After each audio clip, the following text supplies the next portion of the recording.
Hello guys, আজকে একটা winter home pedicure নিয়ে চলে এসেছি। আমি ইউজ করছিলাম হালকা উষ্ণ গরম জলে মামা আর্থের এই অ্যালোভেরা জেল।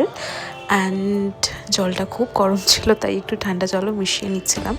অলসো এবার পেডিকিউর কিটটা দিয়ে একটুখানি জাস্ট পায়ে একটু মেসেজ করবো। অ্যান্ড কেউ জাজ করো না, আমার মা প্রত্যেক বছরই আমাকে এইভাবে করে দিতে খুব ভালোবাসে, দ্যাটস ওয়াই করছিল।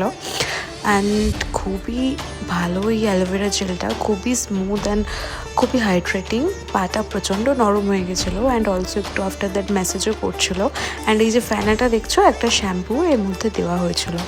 আফটার দ্যাট পরিষ্কার জলে পাটা ক্লিন করার পরে একটা ম্যাসাজের জন্য আমরা জ্যাক অলিভ অয়েলের বডি অয়েল দিয়ে একটু ম্যাসাজ করছিলাম। মা করে দিচ্ছিলো অ্যান্ড এত ভালো লাগছিল ম্যাসাজটা। তো তোমরা এই রেমেডিটা অবশ্যই ট্রাই করো ঘরে, দেখো উইন্টারে পাটা খুব ভালো থাকবে।